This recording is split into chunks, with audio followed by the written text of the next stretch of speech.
साथियों, the determination YouTube channel पर एक बार फिर से आप सबों का हार्दिक स्वागत है। आज के लेक्चर में हम लोग केमिस्ट्री के एक बहुत ही अहम टॉपिक का डिस्कस करने वाले हैं।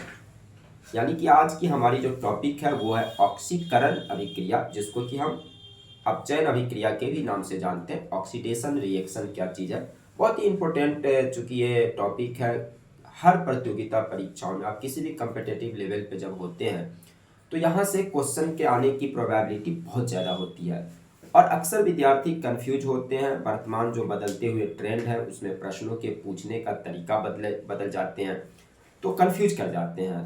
तो मेरी कोशिश रहेगी कि हम लोग इसको एक समग्रता पढ़ेंगे, पूरी व्यापक तौर पे पढ़ेंगे, इंजॉय के साथ पढ़ेंगे और पढ़ने के बाद निश्चित रूप से आपके दिमाग में किसी भी तरह की कोई डॉट्स नहीं रह जाएगी, कोई प्रॉब्लम, कोई दुविधा नहीं रह जाएगी। तो चलिए शुरू करते हैं आज के इस क्लास को। और ये हम आज सबसे पहले हम देखने का प्रयास करते हैं ऑक्सीकरण अभिक्रिया को, जिस अभिक्रिया को हम लोग अपचयन अभिक्रिया के भी नाम से जानते हैं, जिसको हम अंग्रेजी में ऑक्सीडेशन रिएक्शन कहते हैं। आखिर क्या चीज है ऑक्सीडेशन?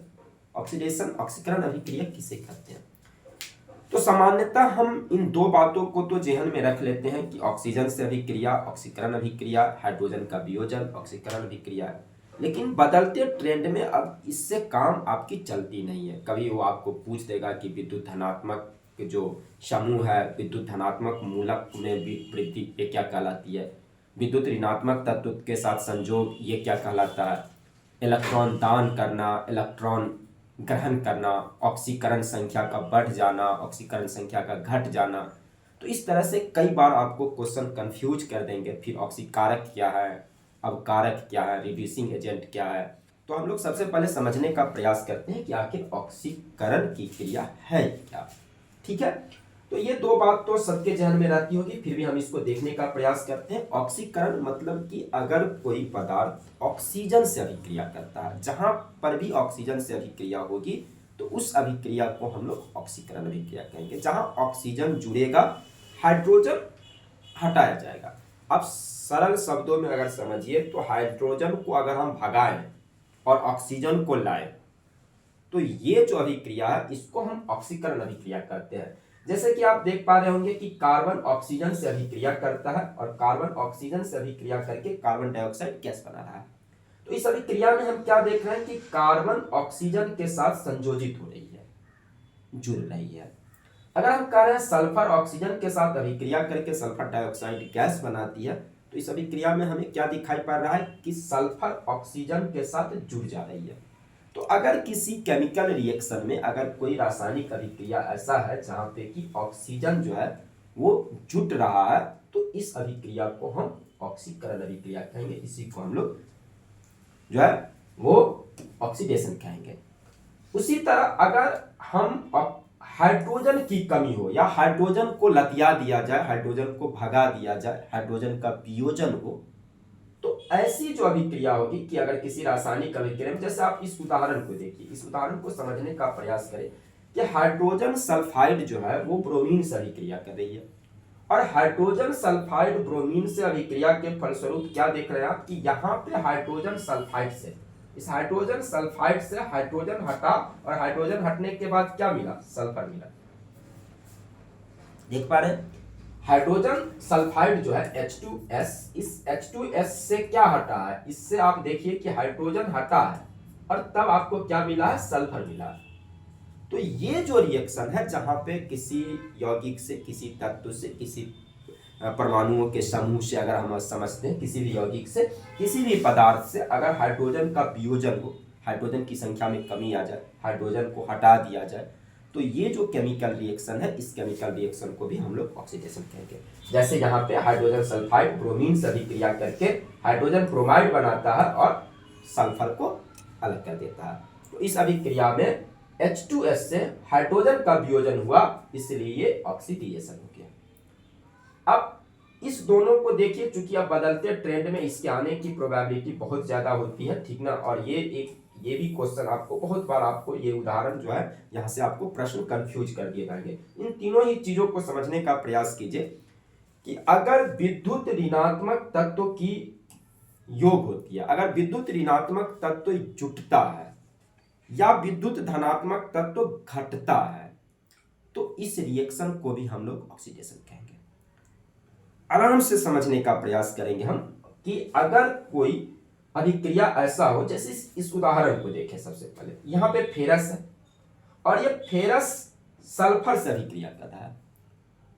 फेरस और सल्फर के बीच अभिक्रिया से फेरस सल्फाइड बन रहा है। तो ये जो अभिक्रिया है जिसमें आप क्या देख रहे हैं कि ये विद्युत धनात्मक तत्व विद्युत ऋणात्मक तत्व से अभिक्रिया, ये विद्युत ऋणात्मक तत्व सल्फर जो है वो विद्युत धनात्मक तत्व के साथ जुड़ जा रहा है। जैसे आप देखेंगे चांदी की अभिक्रिया, Ag की अभिक्रिया सल्फर से देखेंगे, ये भी बनाएगा AgS बनाएगा, सिल्वर सल्फाइड बनाएगा। तो ऐसी जो अभिक्रिया है जिसमें विद्युत ऋणात्मक तत्व जुड़ जा रहा है, जस्ट फॉर जैसे ऑक्सीजन जुड़ जा रहा है उसी तरह से अगर कोई विद्युत ऋणात्मक तत्व, जैसे आप पढ़े होंगे फ्लोरीन सबसे ज्यादा विद्युत ऋणात्मक तत्व है। अब अभिक्रिया कराएंगे अगर वो किसी के साथ जुड़ गया, जैसे सल्फर आप देखिए कि फेरस के साथ जुड़ जा रहा है, तो ऐसे कंडीशन में भी इस अभिक्रिया को हम ऑक्सीडेशन कहेंगे। कि अगर कोई विद्युत ऋणात्मक तत्व विद्युत धनात्मक तत्व के, अब देखिए विद्युत ऋणात्मक और विद्युत धनात्मक तत्व ये दो पॉइंट कभी कभी आपको कंफ्यूज करेंगे। एक शब्द है विद्युत धनात्मक तत्व और विद्युत ऋणात्मक तत्व, थोड़ा सा हम लोग समझने का प्रयास करते हैं। विद्युत धनात्मक तत्व और विद्युत ऋणात्मक तत्व।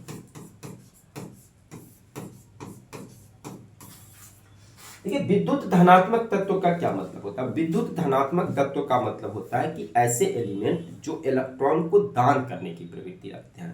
मतलब कि आप जैसे धातुओं को देखिए कि जितने भी मेटल हैं, आपको प्रायः जब आप उनकी इलेक्ट्रॉनिक कॉन्फ़िगरेशन को लिखेंगे तो उसके लास्ट ऑर्बिट में बाह्यतम कक्षा में आप पाएंगे कि उस बाह्यतम कक्षा में 1, 2 या 3 इलेक्ट्रॉन है। तो ऐसे जो एलिमेंट हैं जो इलेक्ट्रॉन को दान करने की प्रवृत्ति रखते हैं उसको विद्युत धनात्मक तत्व कहते हैं।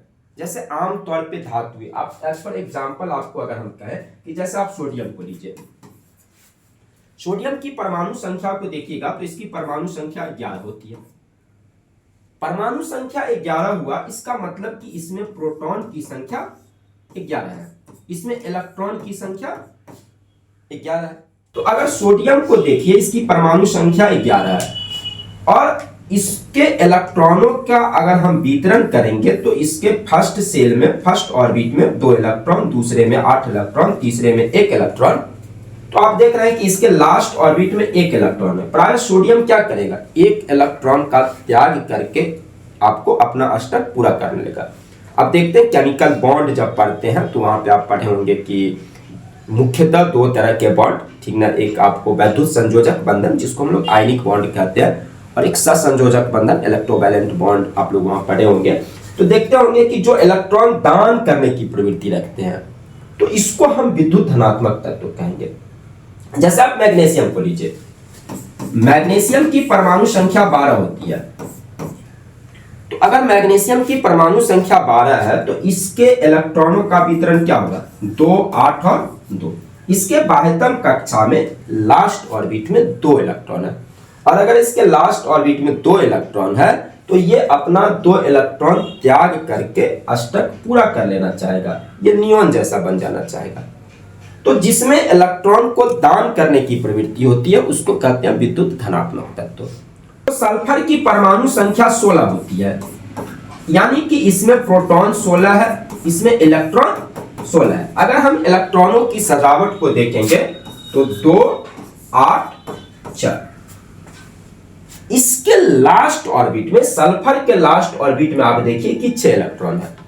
ये 2 इलेक्ट्रॉन को ग्रहण करके अपना अष्टक पूरा कर लेगा और ये 2, 8, 8 की तरह बनना चाहेगा। जो इलेक्ट्रॉनिक कॉन्फ़िगरेशन किसका है, आर्गन का है। 2, 8, 8 आप देखे होंगे किसका है, आर्गन का है।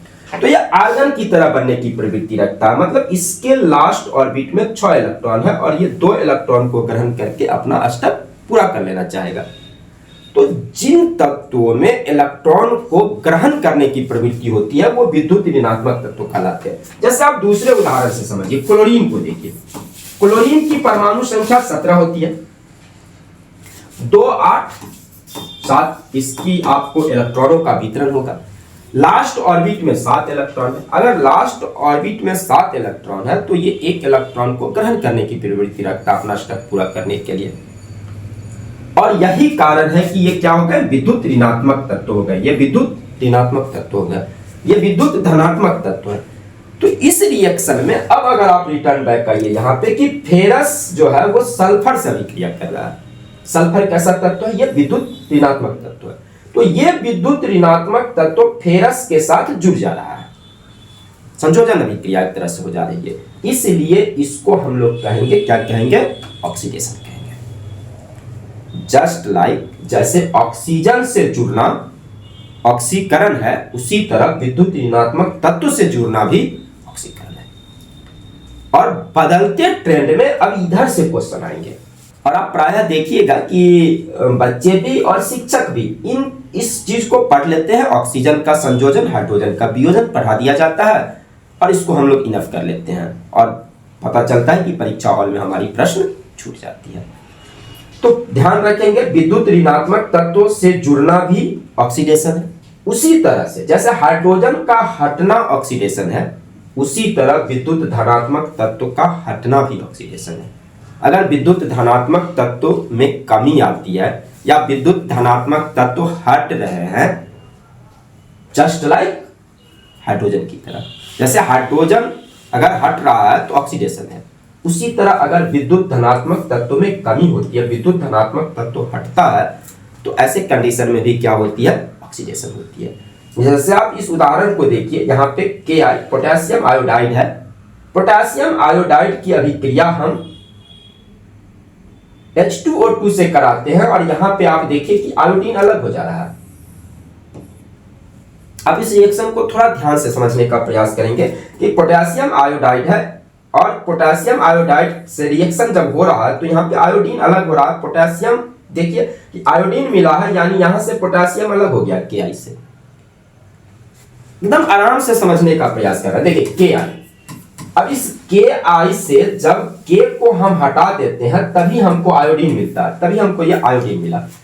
और K क्या, पोटेशियम क्या चीज है, पोटेशियम विद्युत धनात्मक तत्व है। तो जब विद्युत धनात्मक तत्व का वियोजन हो, विद्युत धनात्मक तत्व को हटाया जाए, तो ऐसे अभिक्रिया को भी हम लोग ऑक्सीडेशन कहेंगे। समग्रता समझिए कि ऑक्सीजन का जुड़ना, हाइड्रोजन का हटना ऑक्सीडेशन है। उसी तरह विद्युत ऋणात्मक तत्व का जुड़ना, विद्युत धनात्मक तत्व का हटना ऑक्सीडेशन है। पांचवी बात कि अगर कोई तत्व जो है, कोई परमाणु जो है, कोई आयन जो है, कोई पदार्थ जो है, वो इलेक्ट्रॉन जो है वो लॉस करता है, तो इलेक्ट्रॉन का लॉस होना, इलेक्ट्रॉन की संख्या का कम हो जाना, इलेक्ट्रॉनों में कमी होना, इसको भी हम लोग ऑक्सीडेशन कहते हैं। जैसे अभी आपको हम उदाहरण बताए हैं कि सोडियम के बारे में, जैसे यहां पे हम सोडियम के बारे में चर्चा की है कि सोडियम की परमाणु संख्या, इसकी एटॉमिक नंबर आपको 11 है। इसके लास्ट ऑर्बिट में 1 इलेक्ट्रॉन है, 1 इलेक्ट्रॉन है।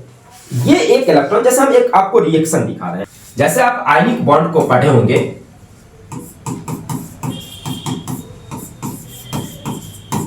तो आयनिक बॉन्ड आपको हम एक बॉन्ड बना के दिखा रहे हैं। जैसे आप देखिए यहाँ पे सोडियम को देखिए, सोडियम की परमाणु संख्या 11 है, यानी इसमें प्रोटॉन 11 है, इसमें इलेक्ट्रॉन 11 है। इसकी संरचना को अगर देखिए तो 2 8 1, इसके फर्स्ट सेल में 2 इलेक्ट्रॉन, दूसरे में 8, तीसरे में 1 इलेक्ट्रॉन, यानी इसके लास्ट ऑर्बिट में 1 इलेक्ट्रॉन है। और क्लोरीन को अगर आप देखिए तो क्लोरीन की परमाणु संख्या 17 है। इसके अलग अगर इलेक्ट्रॉनों को हम देखेंगे तो इसमें प्रोटॉन 17, इसमें इलेक्ट्रॉन 17, यानी 2 8 और 7, इसके लास्ट ऑर्बिट में 7 इलेक्ट्रॉन है।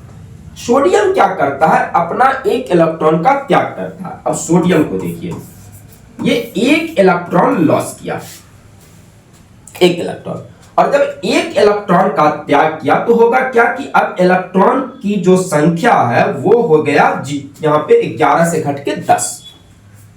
अभी आप देखिए, सोडियम परमाणु की जब हम बात करते हैं, इसको कहते हैं सोडियम परमाणु, सोडियम का परमाणु है, सोडियम एटम है ये। तो सोडियम परमाणु में प्रोटॉन और इलेक्ट्रॉन 11 11 है, जब ये अपना एक इलेक्ट्रॉन त्याग करेगा तो बनाएगा सोडियम आयन, इसको कहते हैं हम लोग सोडियम आयन। और सोडियम आयन में क्या देख रहे हैं, प्रोटॉन की संख्या तो उतना ही है 11, लेकिन इसमें इलेक्ट्रॉन कितने होंगे 10। इलेक्ट्रॉन कितना हो गया 10। तो एक प्लस हम इस पे यानी कि धन आवेश बढ़ गया, ऋण आवेश घट गया।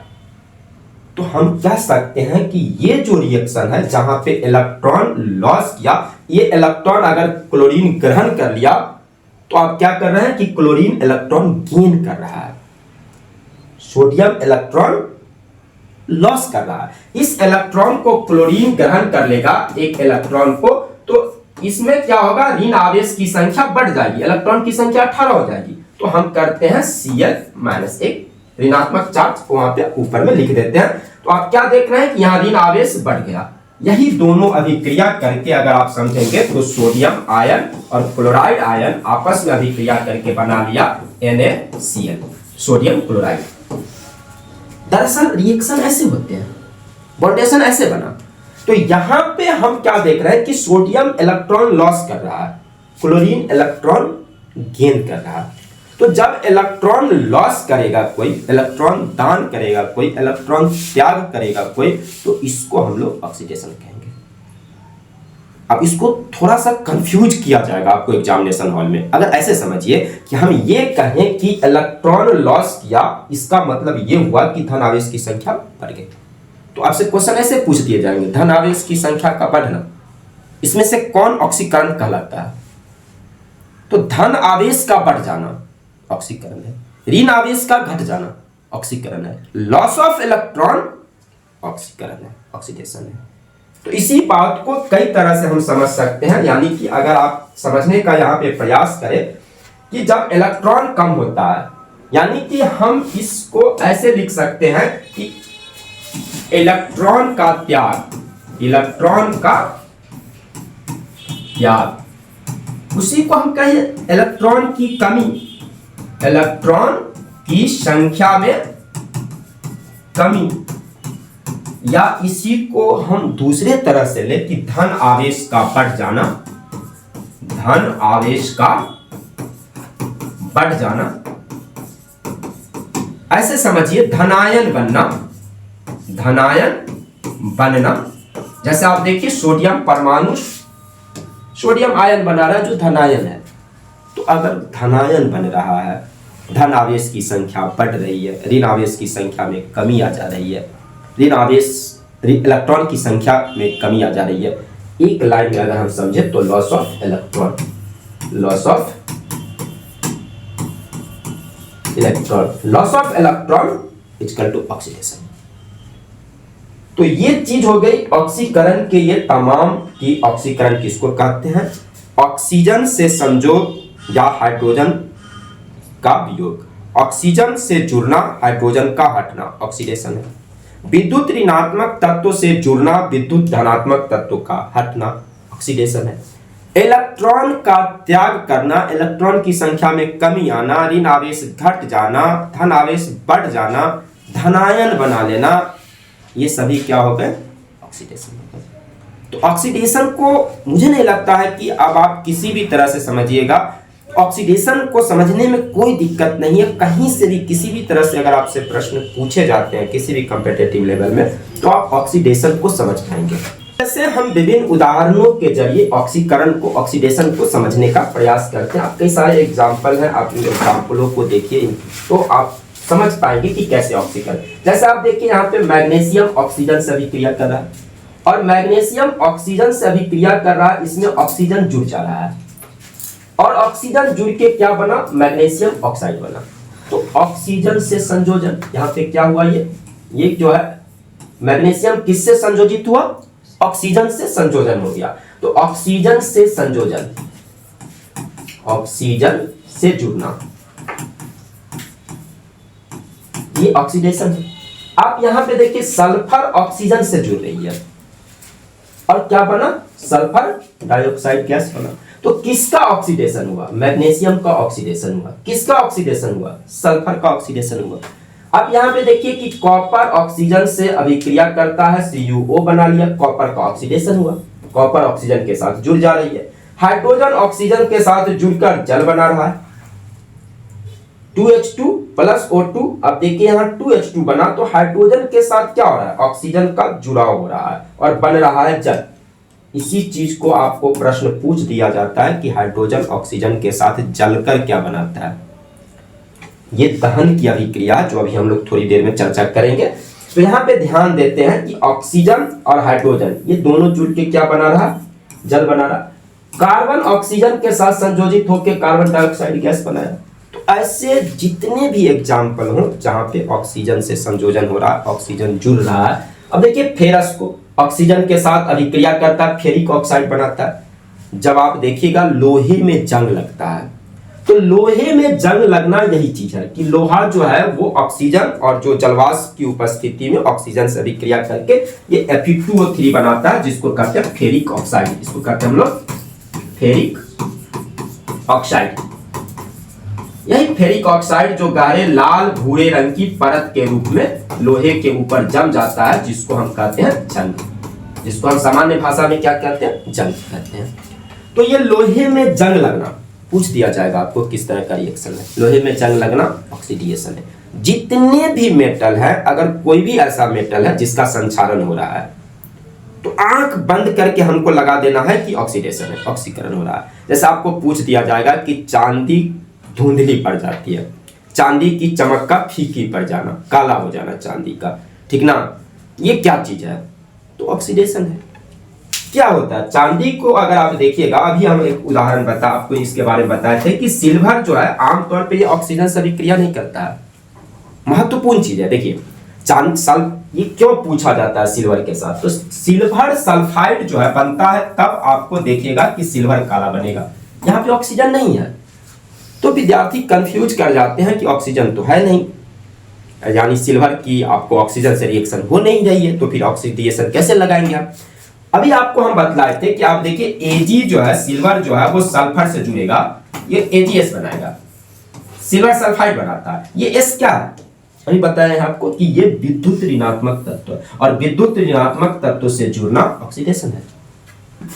विद्युत ऋणात्मक तत्व से जुड़ना, विद्युत धनात्मक तत्व का हटना ऑक्सीडेशन है। विद्युत ऋणात्मक तत्व में वृद्धि हो जाना, विद्युत धनात्मक तत्व में कमी हो जाना ऑक्सीडेशन है।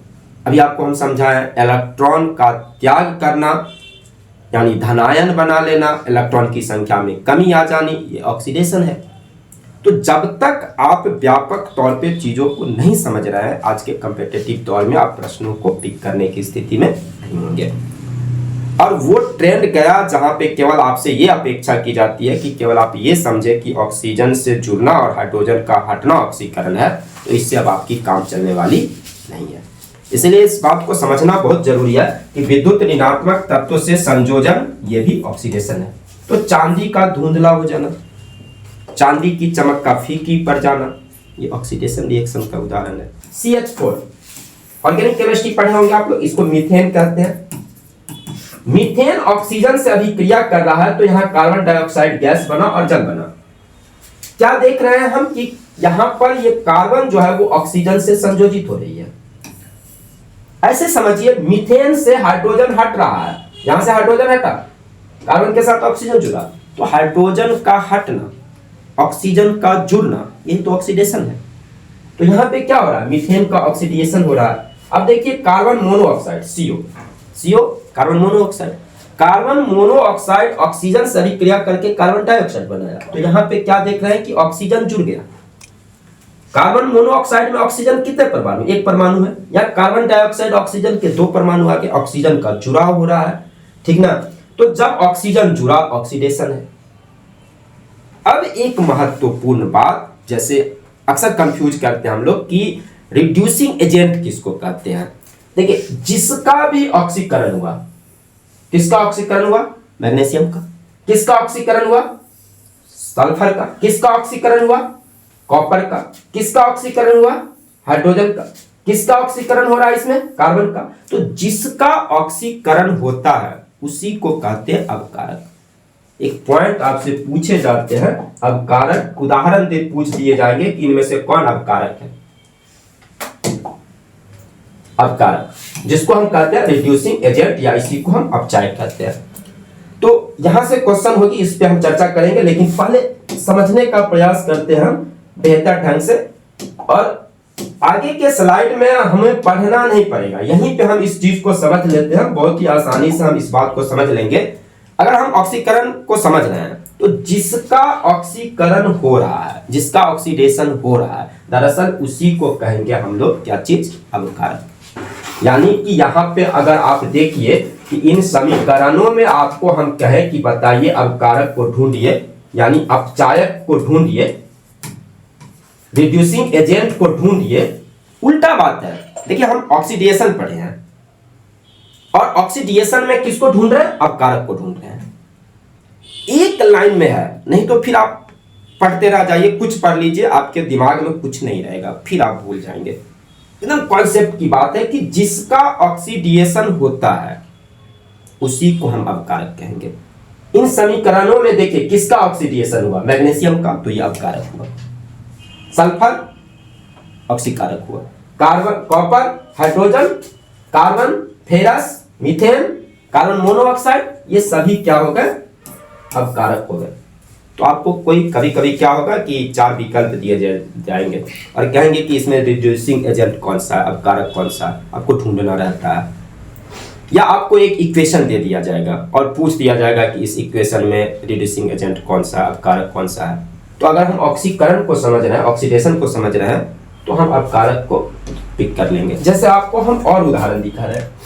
अब जब हम ऑक्सीकरण को अन्य उदाहरणों से समझने का प्रयास करते हैं, जैसे अगर हम इस उदाहरण को देखने का प्रयास करें कि ये हाइड्रोक्लोरिक अम्ल है, HCl है, और ऑक्सीजन से अभिक्रिया हो रही है, और ये ऑक्सीजन से अभिक्रिया करके क्या बन रहा है, H2O plus Cl2 plus O2। आप इसमें देखिए ध्यान से कि हाइड्रोजन HCl से हटेगा तभी आपको क्लोरीन मिलेगा।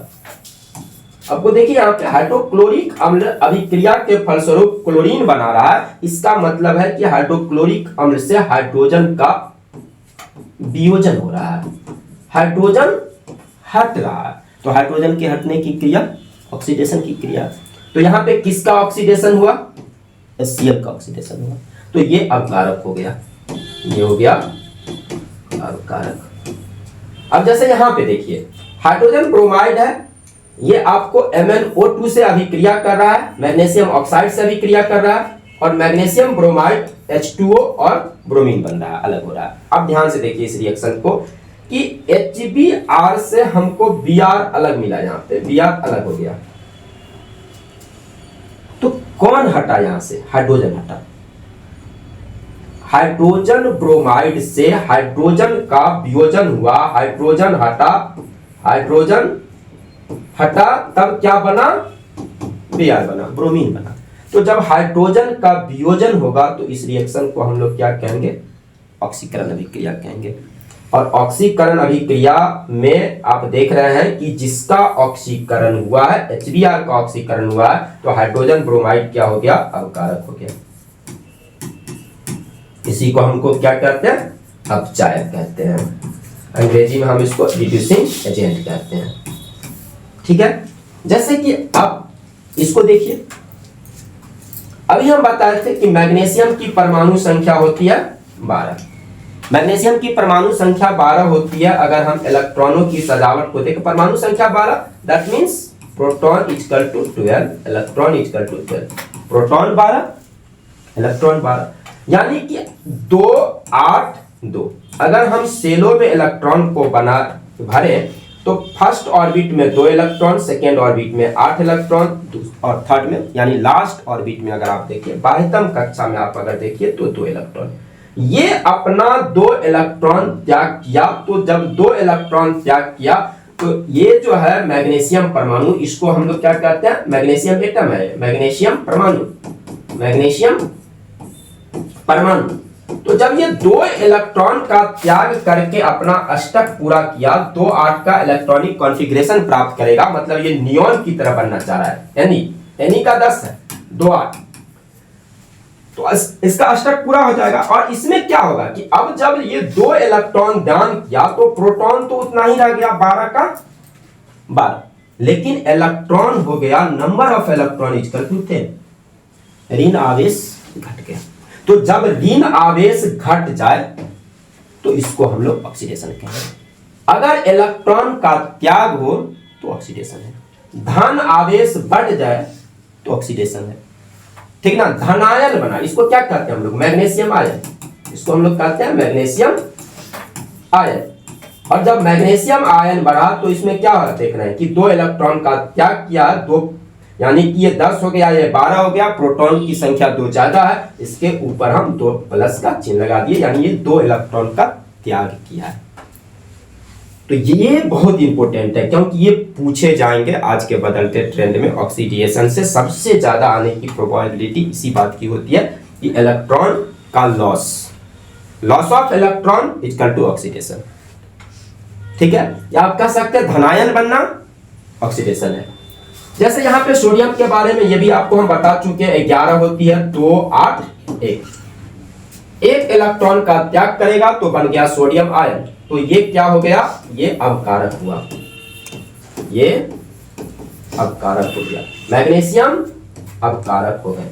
प्रायः जितने भी धातु होते हैं, जितने भी मेटल होंगे, चूंकि उसमें इलेक्ट्रॉन के दान करने की प्रवृत्ति होती है, इसीलिए वो अवकारक का काम करते हैं। तो ये आपके दिमाग में कॉन्सेप्ट होना चाहिए कि मेटल अवकारक होते हैं। तो आते हैं एक बहुत ही अहम टॉपिक की बात कि ऑक्सीकरण अभिक्रिया से संबंधित कुछ क्वेश्चन पूछे जाते हैं। इसको तो हम लोग पढ़ चुके हैं, इसकी जरूरत यहाँ पे थी नहीं।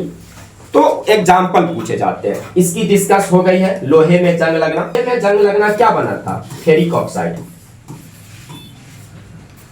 लोहे में जंग लगना क्या होता है कि लोहे के ऊपर फेरिक ऑक्साइड की गहरे लाल भूरे रंग की परत जम जाती है, जिसको हम लोग जंग कहते हैं। तो लोहे में जंग लगना यानी ऑक्सीजन से फेरस का संयोजन है। तो ये अभिक्रिया कौन सी अभिक्रिया होगी, ऑक्सीडेशन होगी। समझ पा रहे हैं बात को। कोई भी मेटल है, चांदी का धुंधला होना ऑक्सीकरण अभिक्रिया है। आपको कह दिया जाएगा कि पारे का, तांबे के बर्तन का धुंधला हो जाना, तांबे के बर्तन पे हरे रंग की काई का जम जाना, तो संचालन है। एक लाइन में अगर आप समझिए तो कीवर्ड आपके दिमाग में ये होना चाहिए कि धातुओं का संचालन। धातुओं का संचालन क्या है, ऑक्सीडेशन है, ऑक्सीकरण अभिक्रिया। श्वास लेने की क्रिया, श्वसन चैप्टर को अगर आप पढ़े होंगे तो श्वसन की क्रिया में क्या होती है, ग्लूकोज का विखंडन होता है। ऑक्सीजन जो है उसको जब हम लोग ग्रहण करते हैं और ऑक्सीजन ग्रहण करते हैं तो वही ऑक्सीजन जाके आपको सेल्स के अंदर माइटोकॉन्ड्रिया में जाकर एटीपी अणु के रूप में ऊर्जा बनाता है। तो श्वसन की क्रिया में हम क्या देखते हैं, ग्लूकोज का विखंडन होगा, वहां ऑक्सीजन से जुड़ा होगा। श्वसन की क्रिया बहुत इंपॉर्टेंट चीज है, ये ऑक्सीकरण है, ऑक्सीकरण है। इसी को हम लोग कहते हैं दहन है। श्वसन की क्रिया क्या चीज है, दहन की क्रिया। क्योंकि याद कीजिए दहन की क्रिया कब होती है, दहन की क्रिया की आवश्यक शर्त है O2 की उपस्थिति।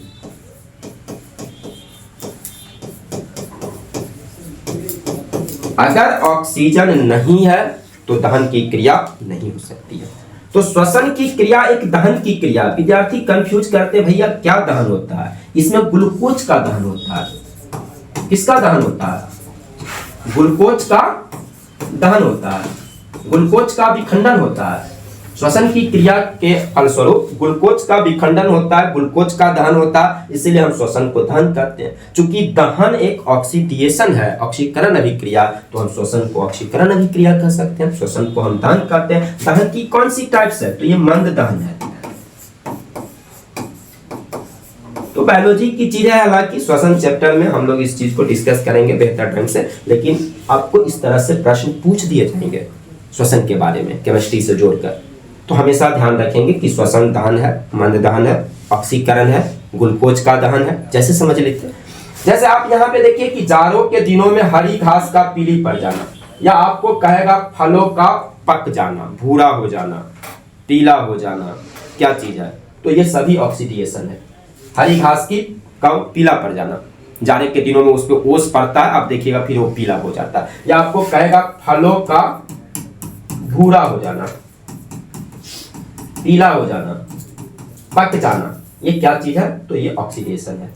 जैसे आपको पूछेगा भोजन का दुर्गंधित हो जाना, आप देखिएगा गर्मी के दिनों में हम लोग भोजन को खुला रूप में छोड़ देते हैं तो उसके बाद उस भोजन से दुर्गंध आने लगता है, ठीक है। तो ये जो भोजन में दुर्गंध आता है वो किसके कारण आता है? आमतौर पे जो भोजन होता है जिसमें तेल का प्रयोग किया जाता है, वसा तेल, फैट, तो आमतौर पे यही ऑक्सीजन से अभिक्रिया करता है और ऑक्सीजन से अभिक्रिया करके ये ऑक्सीकृत हो जाता है, जिसके कारण उस भोजन में एक दुर्गंध आ जाती है, गंध आ जाती है। तो भोजन का दुर्गंधित होना ऑक्सीकरण की क्रिया, ध्यान रखेंगे, लिख दे रहे हैं यहीं पे, भोजन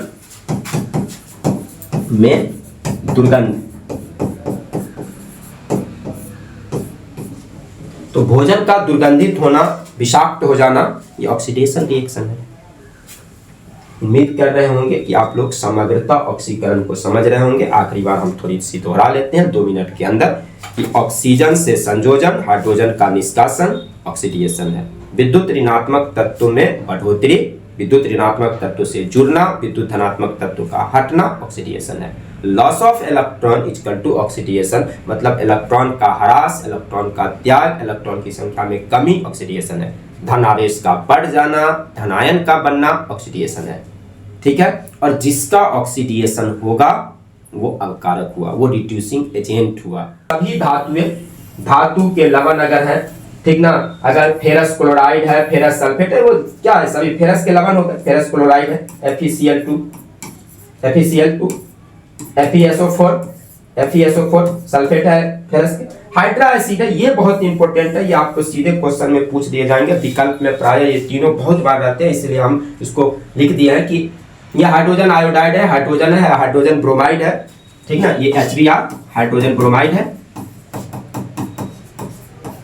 इस तीनों को निश्चित रूप से ध्यान में रखने का प्रयास करेंगे, क्योंकि विकल्प में प्राय ये तीनों सीधे दे दिए जाएंगे आपको। हाइड्रोजन आयोडाइड है, हाइड्रोजन आयोडाइड है, और ये हाइड्रोजन है, जान ही रहे हैं। तो ये जो हाइड्रा एसिड है, चाहे उसमें HBr हो, HI हो, H2 हो, ठीक ना, ये सभी आपको अपकारक है। कार्बन अपकारक है, हाइड्रोजन अपकारक है, ठीक ना, जितने भी है, सल्फाइड है, बाइसल्फाइड है। आप देखिए कार्बन का, आप देखिए यहाँ पे इस रिएक्शन में आप देखिए कार्बन क्या है? अपकारक है। फेरस क्या है? अपकारक है। कार्बन मोनोऑक्साइड अपकारक है। कॉपर अपकारक है। सल्फर अपकारक है। तो ये जितने भी चीज हैं, तो अपकारक को, रिड्यूसिंग एजेंट को आप बहुत ही बेहतर ढंग से समझ सकते हैं। उम्मीद करते हैं कि ऑक्सीडेशन से आपके कोई भी प्रश्न नहीं छूटेंगे। और अपकरण तो हम लोग अगले नेक्स्ट लेक्चर में देखेंगे, लेकिन अगर आप सीधा समझिए तो आपको हम एक टिप्स बताना चाहेंगे कि एक चीज याद कर लीजिए। अगर आपने ऑक्सीडेशन को याद कर लिया तो आप ये समझ लीजिए कि रिडक्शन आपको याद है, क्योंकि उसको उलट देना है। ऑक्सीकरण में आपने क्या पढ़ा? ऑक्सीजन से जुड़ना ऑक्सीडेशन है, तो वहां कह दीजिए ऑक्सीजन का हटना रिडक्शन है। क्या पढ़े आप? हाइड्रोजन का हटना ऑक्सीकरण है, तो हाइड्रोजन से जुड़ना अपकरण है। क्या पढ़े? विद्युत ऋणात्मक तत्व के साथ जुड़ना ऑक्सीकरण है, तब विद्युत ऋणात्मक तत्व का हटना रिडक्शन है। विद्युत धनात्मक तत्व का हटना ऑक्सीडेशन है, तो विद्युत धनात्मक तत्व का जुटना रिडक्शन है। Electron, loss of electron oxidation है, तो गेन ऑफ इलेक्ट्रॉन रिडक्शन है। मतलब एक ही याद कीजिए, मतलब फंडा है। हम सबको कहते हैं कि जो कॉम्पिटिटिव लेवल के स्टूडेंट होते हैं वो कैसे चीज़ों को याद करें, तो आप अगर ऑक्सीडेशन को याद कर लिए हैं तो रिडक्शन आपको ऑलरेडी याद है, उसको उलट लीजिए। ऑक्सीकरण का उल्टा अपकरण होगा, उसमें जितनी बात लिखी गई ऑक्सीजन से जुड़ना तो आप ऑक्सीजन को हटना लिख लीजिए, हाइड्रोजन का हटना तो आप हाइड्रोजन का जुड़ना कर दीजिए, इलेक्ट्रॉन का क्षति है तो आप इलेक्ट्रॉन की प्राप्ति कर लीजिए, वो सभी अपकरण है। उसी तरह आप रिड्यूसिंग एजेंट को और ऑक्सीकारक को आप एक दूसरे से अलग कर लीजिए, उल्टा कर दीजिए। तो अगर आप एक चीज याद करते हैं तो प्रश्न आपको निश्चित रूप से नहीं छूटेंगे, ठीक है। उम्मीद करते हैं कि आप लोग इस चैप्टर को बेहतर ढंग से समझ पा रहे होंगे। फिर मिलते हैं नेक्स्ट बेहतर क्लास में, तब तक के लिए धन्यवाद।